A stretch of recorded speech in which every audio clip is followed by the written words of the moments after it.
worked with or heard of family voices in your state? So a couple of people. Okay, well, Family Voices of Minnesota is part of a national network, and there are Family Voices organizations in every state.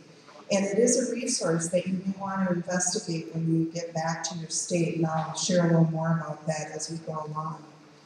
But in Minnesota, we have sort of two really major goals. One is to provide information and support to families who have children and youth with special health care needs and disabilities so that they're better able to navigate the healthcare system effectively. And the second is to bring the family voice and help to facilitate the voice of families in policy and program and system improvement. So I'm going to be talking a little bit about both things with you today. And I have really very basic goals for this presentation. I'm hoping that what I can do is to provide you with some tips and tools that will help you develop positive working relationships with healthcare professionals when you go back home. And I'm hoping that a lot of you already have positive working relationships with your children's doctors and nurses and other people that you work with. How many of you have heard of medical home? Okay, a few of you have and a few of you haven't. You're going to be hearing more about medical home, I think, in your states. And I want to just tell you briefly about what it is. It's not a nursing home. It's not home health care. It's an approach to primary care. And the American Academy of Pediatrics has talked about medical home. They've done quite a bit of work and research over about the last 15 years on this concept, in which the goal is to help primary care pediatricians and other kinds of primary care providers improve how they provide primary care for children with special health care needs and disabilities. So they talk about it as being an approach to primary care that's accessible, continuous, comprehensive, family-centered, coordinated, compassionate, and culturally effective. So it should be the goal of physicians to try to achieve this kind of health care. So it's not a place, but it's that process of care that really emphasizes primary care as the centralizing headquarters for care. A place to feel recognized, welcome, supported, and a place where you can get connection to community resources. Now, how many of you feel like you have that right now in primary care? One, maybe two people.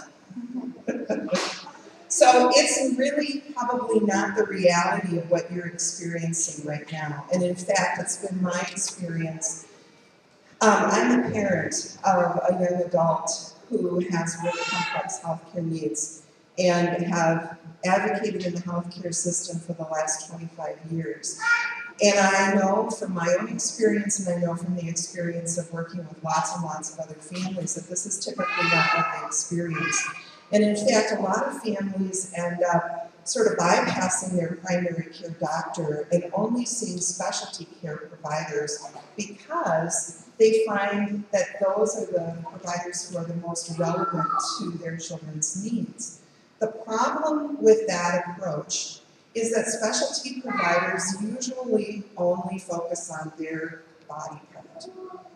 And they don't look globally and broadly at the needs of those children that they're working with. And it's rare to find a specialist who is able to do that and who will help communicate effectively and coordinate care effectively. And that's what a primary care physician should be doing. So there are several reasons, besides what I just mentioned, that a primary care doctor is important. Oftentimes it's something that's required by insurance. And I think we may even be seeing this develop more as time goes on and they're looking at trying to improve the healthcare system. Insurance, especially public insurance, may really be looking at requiring people have a primary care doctor. That person should be helpful in coordinating and communicating among all of the different people that you may be working with. The other thing is sometimes a primary care provider can be an important sort of buffer if you're finding that specialty physicians are not being helpful and there aren't a lot of other choices.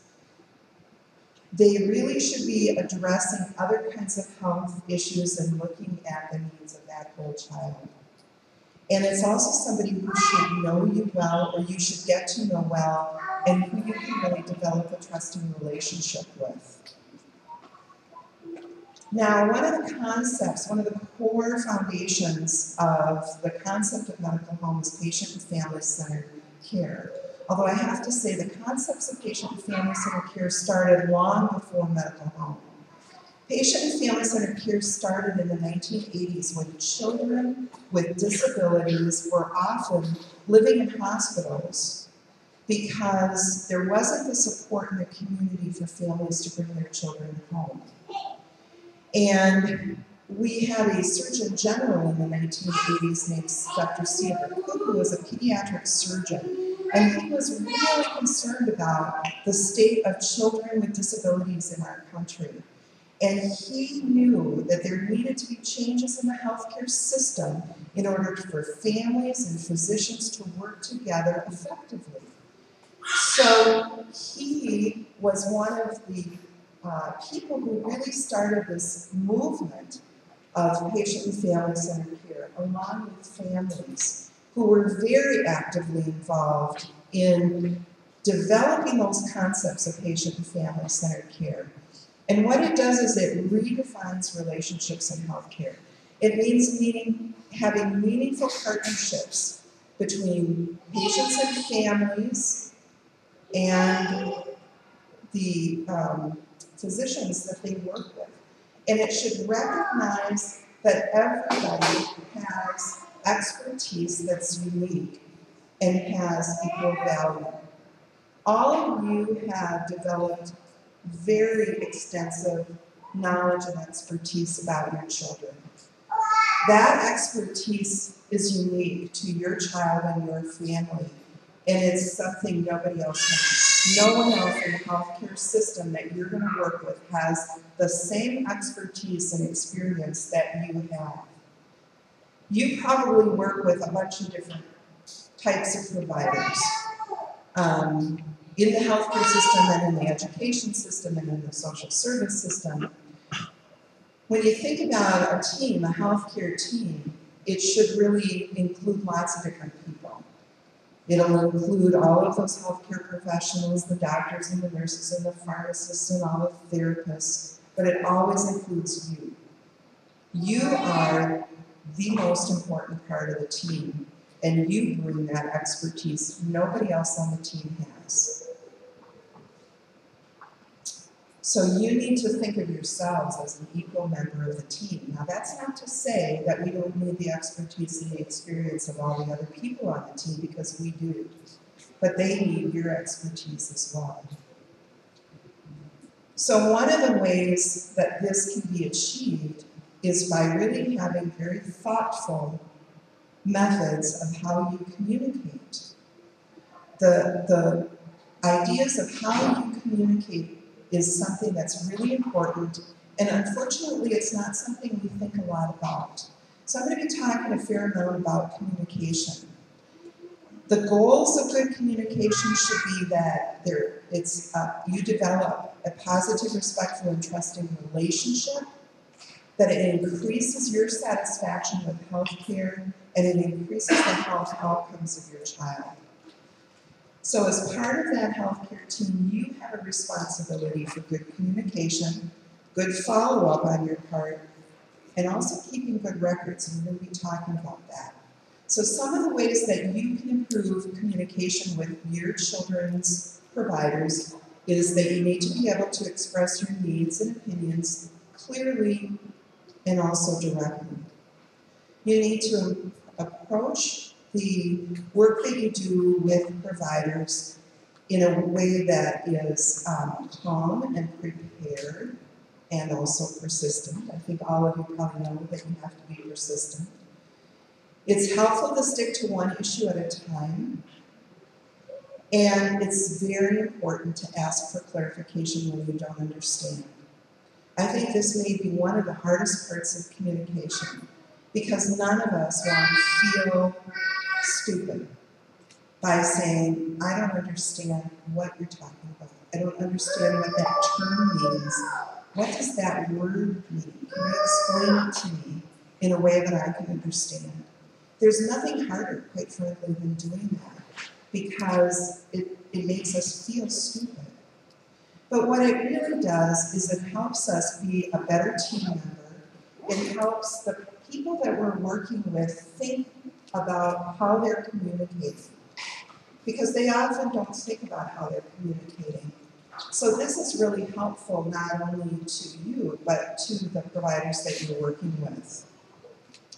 So when you're preparing to go to a doctor appointment, one of the things that you need to try to think about and start with is to get a long enough appointment. Your child requires more time than the average child. You need more than a 10 or 15 minute appointment because you can't possibly cover everything in that amount of time. So one of the things you may want to do is to talk with your provider about the fact that you need more time and can you get 2 appointments. Some clinics set up special appointment times for kids with special health care needs, or they have a system in place where they can make longer appointments. If you don't talk to your provider about it, you won't know if they offer that. It's really helpful and important for you to keep a journal or a log about health-related issues going on with your child. This is going to really help you to provide information to the provider in a way that's going to be the most helpful for them. So if you go to the doctor and you tell your child's physician that your child's not been feeling very well for the last week, and once in a while they've been running kind of a fever, and you don't really remember what day it was that they maybe had a temp of 101, that's so vague. It makes it really hard for that physician to have a very good understanding of what's going on. But if you have a written log about what's been going on, that you can say, you know, last Monday, she was running a temp of 101, and then on Tuesday it was down to 100, and then on Wednesday it was back up to 101, and she had an upset stomach and was throwing up. That's more helpful communication for that provider. You also ought to be writing down your questions. I don't know about you, but every time I go to the doctor's office, I have a whole list of questions in my head, and half the time I forget most of them when I get into the clinic setting for a variety of reasons. If I don't write it down, I'm not going to remember all those questions that I have. It's helpful to prepare your child. It's helpful to tell your child what to expect when you're going to the doctor, who you're going to be seeing, and why, what tests might be done. If your child is able, and if communication is possible with your child, I would always start encouraging your children very young to ask questions themselves, or make a comment about themselves to the physician if that's something your child can do. During the appointment, you want to make sure that you're listening to what the doctor is saying and taking notes, writing down key points. One of the most important ways to communicate effectively is to repeat back your understanding of what was discussed. That way it gives that provider an opportunity to clarify, no, that's really not what I was talking about, I really meant this. So there's clarity between you and the provider about what you understood about what was discussed. If possible, develop a written plan. So you may even want, so let's say you need to go in for some extra testing that is sort of unexpected.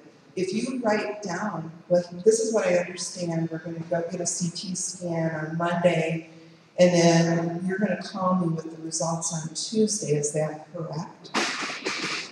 And that's my understanding. So we have it as a written plan.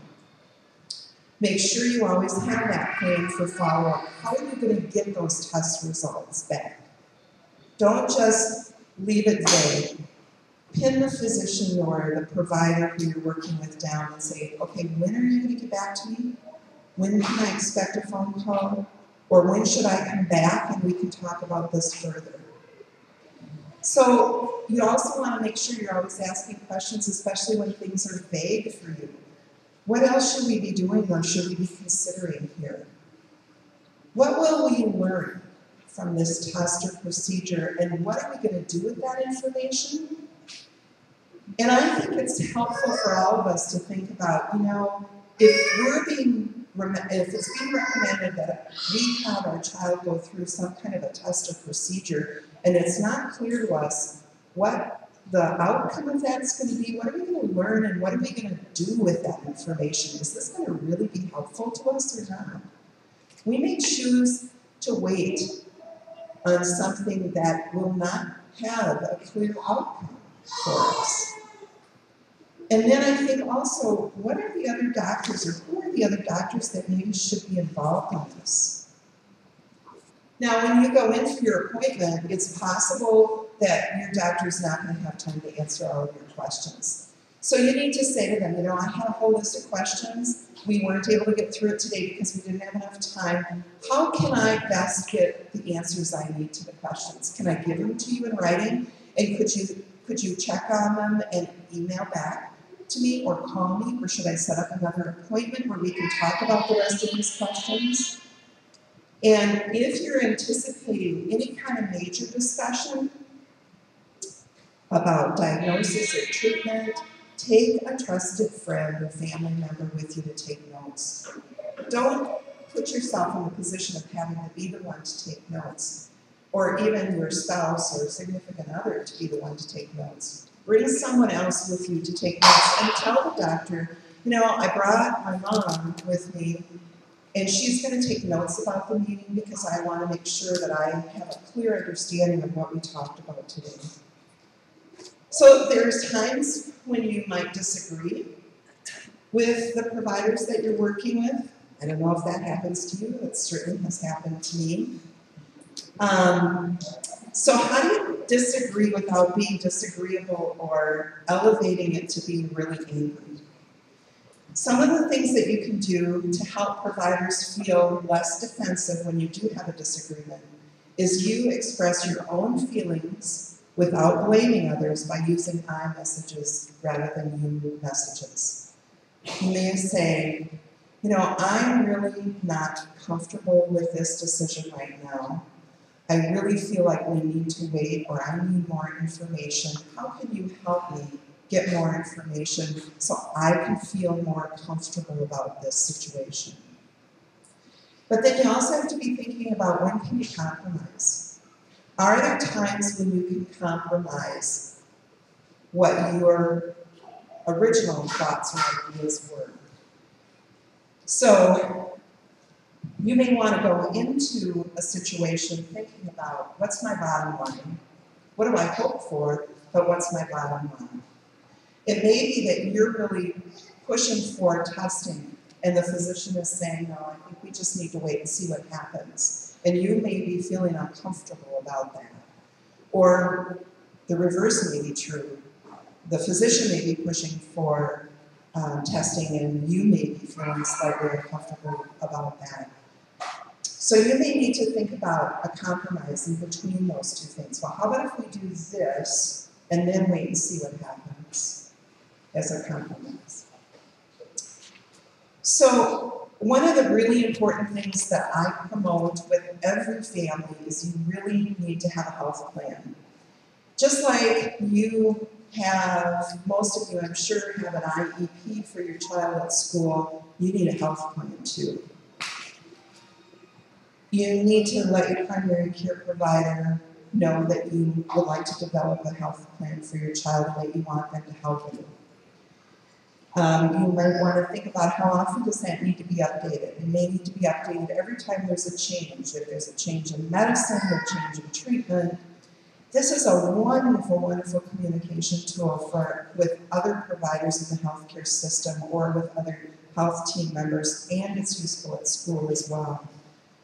It's something where you can bring that plan with you to every appointment that you go to, and if possible, have it in some sort of an electronic format so you can update it easily. Now, part of medical home is that primary care providers should be developing health plans for their kids. That's really part of helping with care coordination. But as we know, that there's probably not a lot of physicians who are doing that at this point. So you can do it. You can create a health plan for your child and bring it to the primary care doc and say, hey, look at this. What do you think about this? Do I have the information correct or not? And you know, would you put this in our child's records?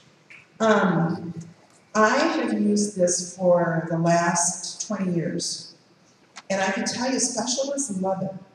You can bring that health plan to the GI doc, and the GI doc has a whole big picture of everything going on with your child.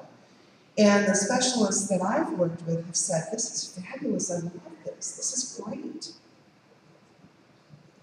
Some of the things that you may want to think about including on a health plan are obviously your name, address, phone number. Put the date of the last revision of the health plan on there so you know how current it is. You may want to have some sort of a brief description or an explanation about the diagnoses. But you also want to include things like the current status or current changes that may be going on, all of the doctors that are involved or other people that you feel are really pertinent who are involved in your child's care.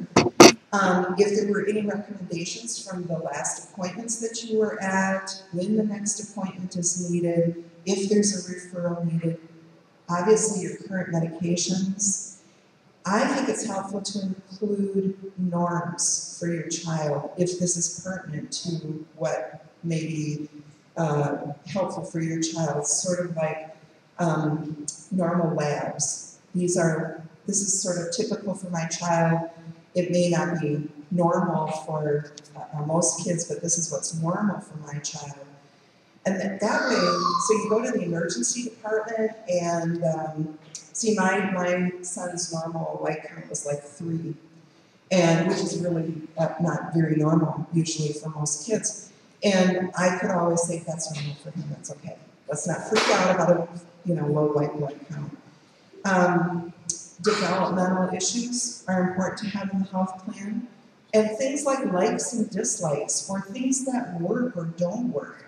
For example, some kids, you cannot draw blood out of their arm no matter what, but you can get it out of their foot, and that works really well. Well, you don't want some lab person in there poking and poking and poking, and they're never going to get it, when you know that the way to do it is through the foot, and nobody will listen to you. But if it's written and if it's in your health plan and your doctor endorses it, you have something to show that lab person that says, no, this is not how we do it. I don't care what you normally do, this is not what we do, how we do it for my child. The other thing, and I've got some handouts that I'm going to pass out. I'll give to Beth and she can pass out. There's something called an emergency information form, and I think every child should have this. It is something developed by the American Academy of Pediatrics and the American College of Physicians, and it is a shortened format of a health plan. It is a 2-page document. It's in that box. It's a 2-page document that includes a lot of information, and this is a great way for you to just start a health plan, because it includes some things like typical protocols for that child, procedures to be avoided, and again, you should have this signed by your physician. Fill it out, take it in. What Beth is going to pass out to you, this is on a website, on the Academy of Pediatrics website. You can download it. You can download a version that you can just fill in. And you can keep it on your computer. You can print it out, take it to your doctor and say, would you sign this? Is this correct, first of all? But one of the important things that it has on here is sort of typical things that should be avoided. There are some children who, if they're in an emergency situation, there are certain types of resuscitation that they should never have because it will kill them. Now that may or may not be true for your child, that there may be or may not be typical protocols that you want to avoid, but if there are, gosh, you want people to know about it.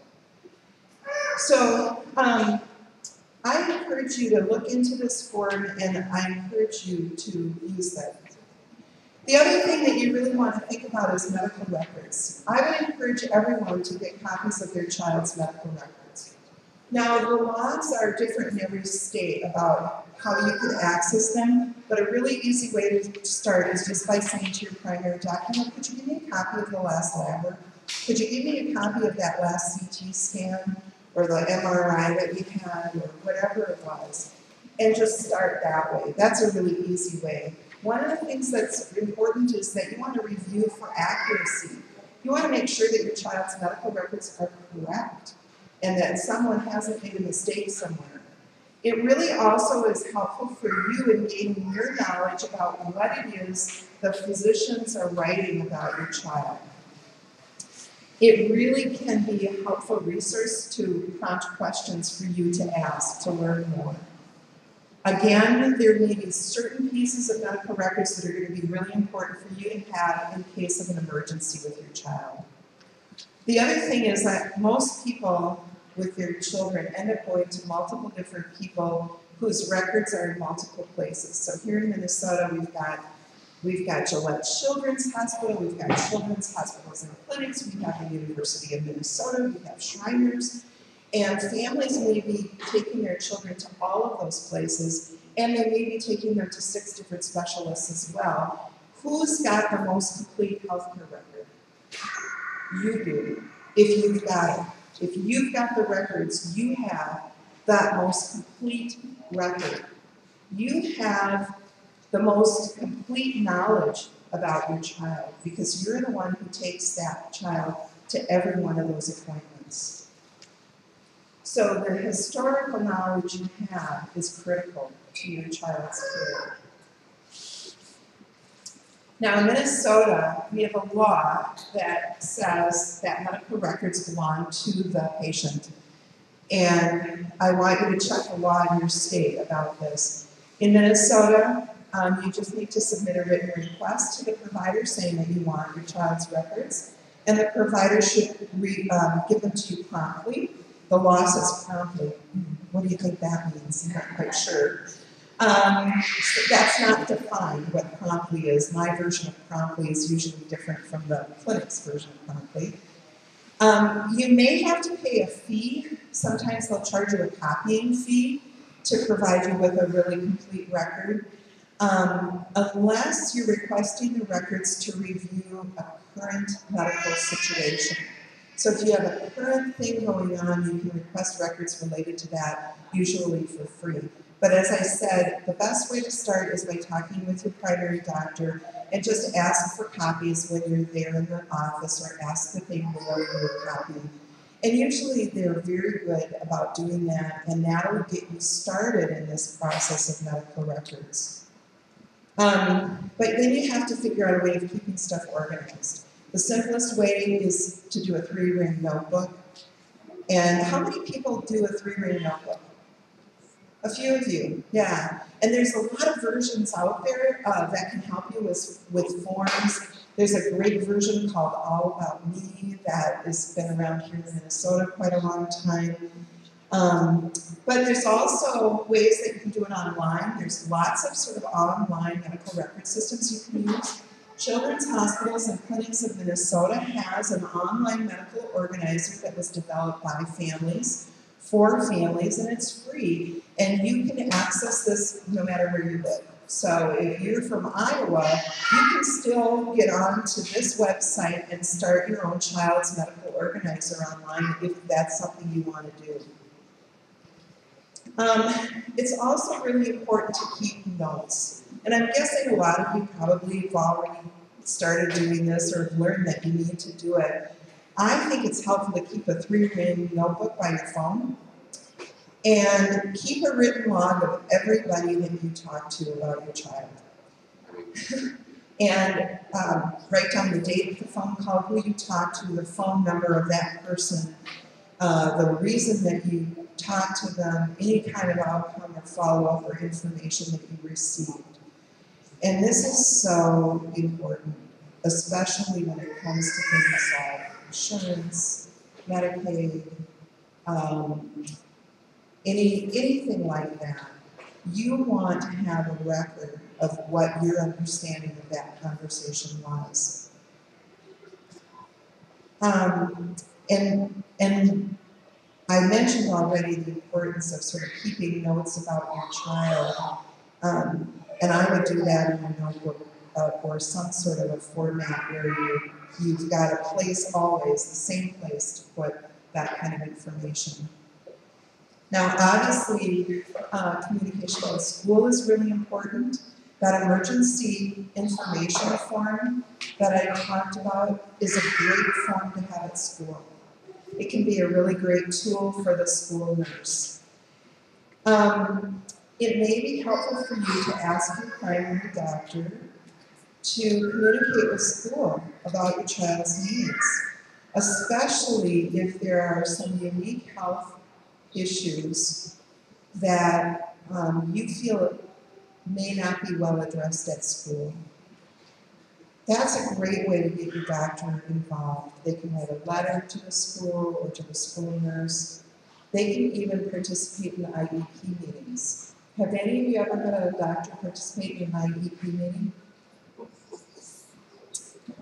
I had my son's primary pediatrician participated in every one of his IEP meetings from 6th grade through 12th grade.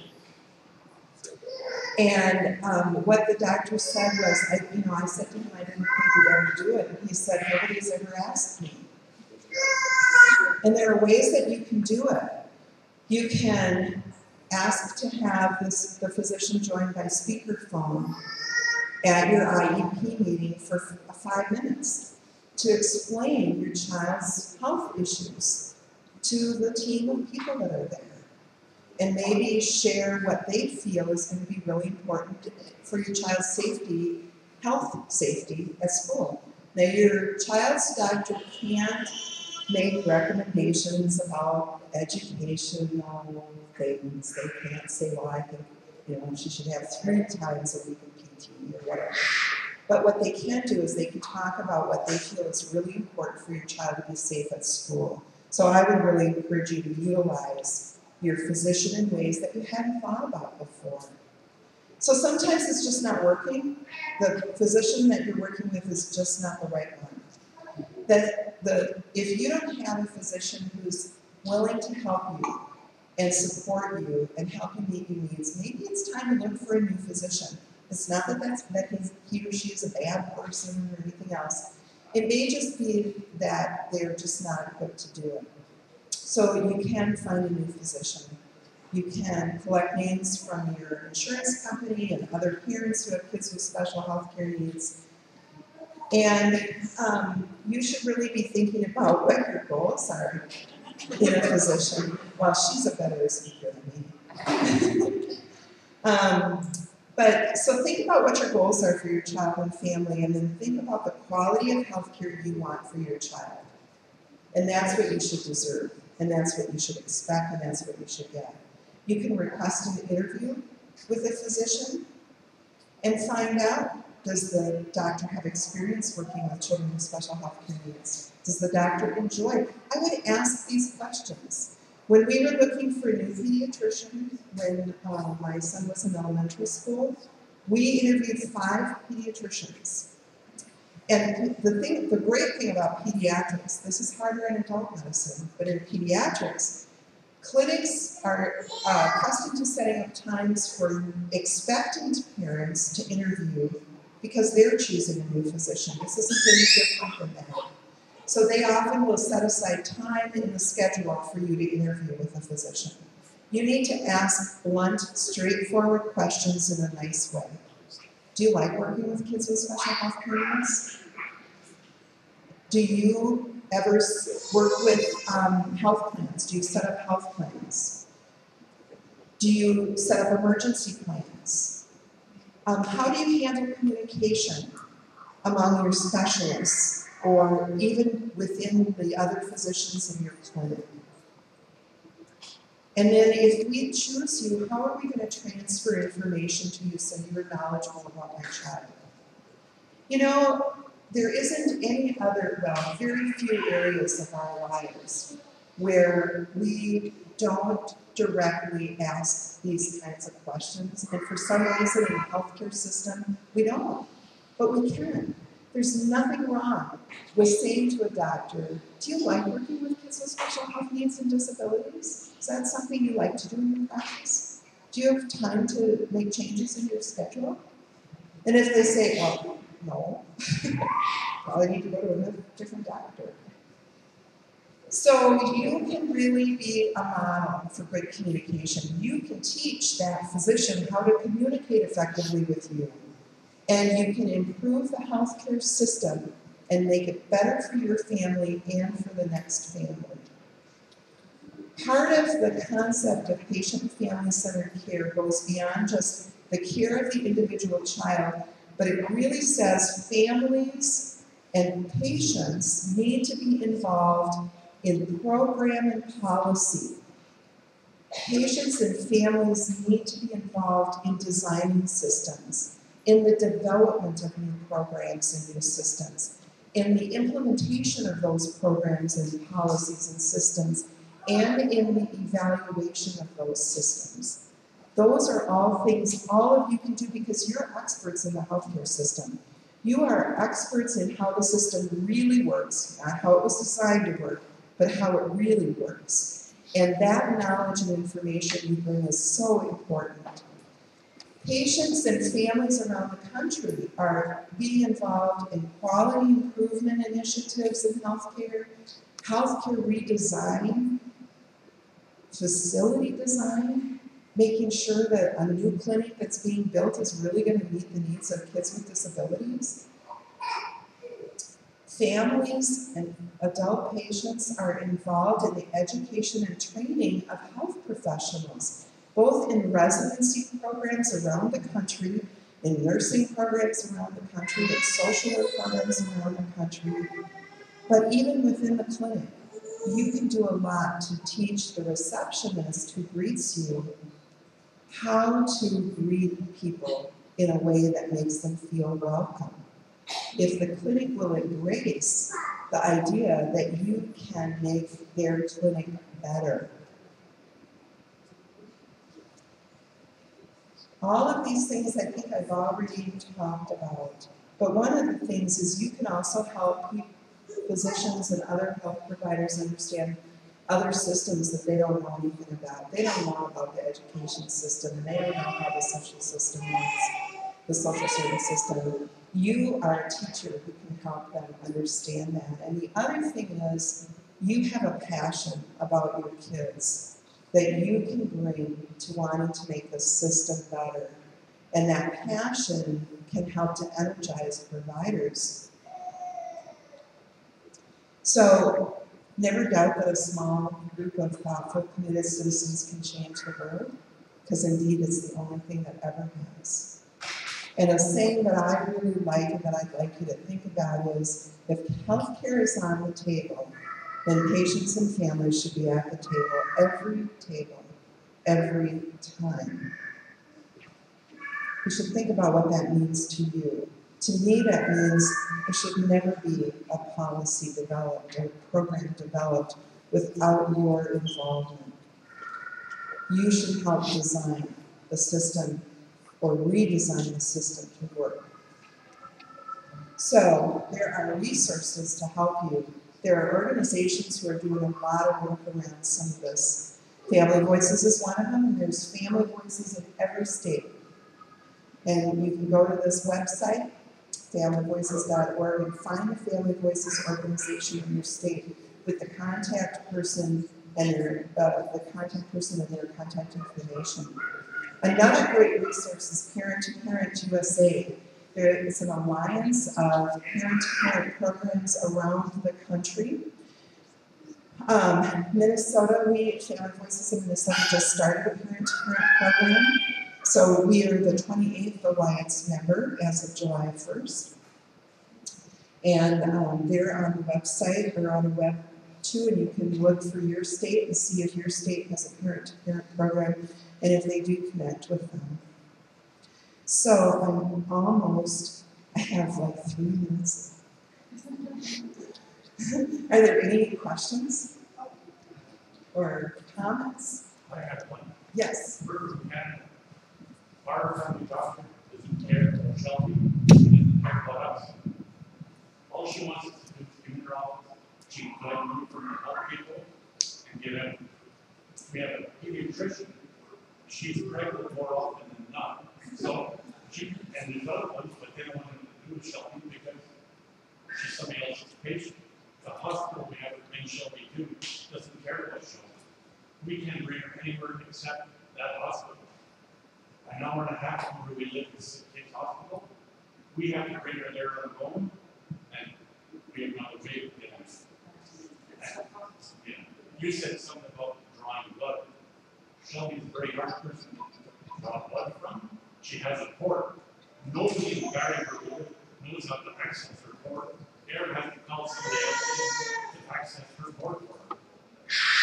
When you said about getting a new doctor because of all this, there are no new doctors in Barry or anywhere in Ontario where we live. It's hard to get a doctor, so we're stuck with this doctor that's an hour from us. Sick Kids is an hour and a half. So, I mean, like everything you said is good for the United States, but where we live in Ontario, nothing that you said can help us out at all.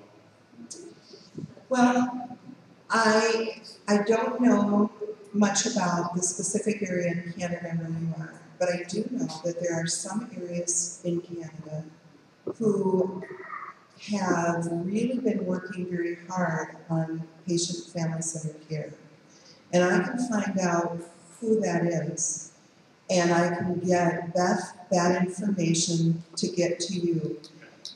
There's an organization called the Institute for Patient and Family-Centered Care who's been doing significant work around the world to teach providers the concepts of patient and family-centered care. We know that the system is not perfect. It's not perfect here, and it's not perfect there. And I know that in Canada you have additional issues because of the way your health system is set up. But I guess I would say that I know the Institute for Patient and Family-Centered Care has spent a lot of time with some organizations in Canada who are really interested in working on that. And so what we need to do is to find out who those organizations are and try to see if we can get you connected to those organizations so that you can talk about and maybe share your experiences and try to make the system better for your child and your family. But maybe one of the places to start is to say, let's start a health plan and work with that physician, the one who you trust the most. I'm not sure who that is. And maybe you don't know who to trust either. But maybe one of the ways to start is by saying, let's develop a healthcare plan so we can improve communication among these people. My son had a port as well, and so I know a lot of the issues that go into that. And you not only want to make sure that the people know what they're doing, but that they're doing it correctly. So I understand that issue very well. And I know it's simple for me to say that maybe a health plan is a place to start, but you have to start someplace. And so maybe the focus needs to be the health plan and trying to focus on how the health plan can help with communication. Sorry, I wish I could offer more.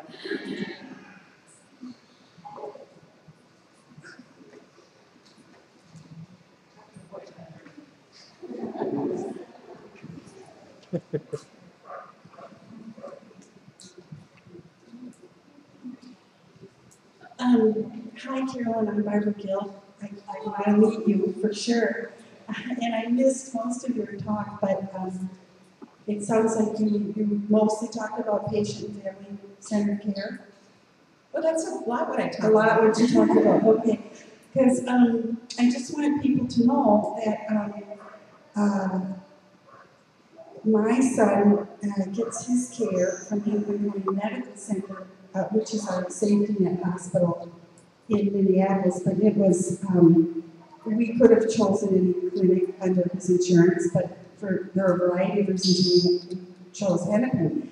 And they have now, their they just kicked off their family and patient-centered care initiative, and our son's doctor recruited our family to be part of that, so my husband, our son still refuses to go. He knows better than to go to things where you have to sit and listen to people talk every 3 hours. But I'm trying to get him involved. But my husband and I have been gone to the rallies and then been invited onto committees. And I have to tell you, after years of being on boards and disability things, it's really great to be the outsider on these health things, because I just go in and tell it like it is and what I think, and I'm not as emotionally engaged as when it's directly about my son and it's the school he's in, or it's what I'm saying? So I started to refuse to be on boards because I just get frustrated and it just wasn't satisfying for me. And this is just a treat. So the point I'm trying to make is this is a huge movement. It's going to keep happening, and you're needed, and you might find it really fun. And they will welcome you. They're so grateful to have people go. Are you finding that, Carolyn? What hospital are you? Well, I've been working with hospitals and clinics around the state. Okay, through your Family Voices role. Sometimes they are, and sometimes they're not. Yeah, well, it's a big change for systems, but once they decide to do it, So, and those kinds of things are going to happen in lots of organizations. So look for your spot outside your world, I guess. Thank you for letting me nudge in on your talk, and I want to meet you. Thanks, Barbara. Okay. Well, I hope this has been helpful, and thanks for being here. I hope you have a great rest of the weekend.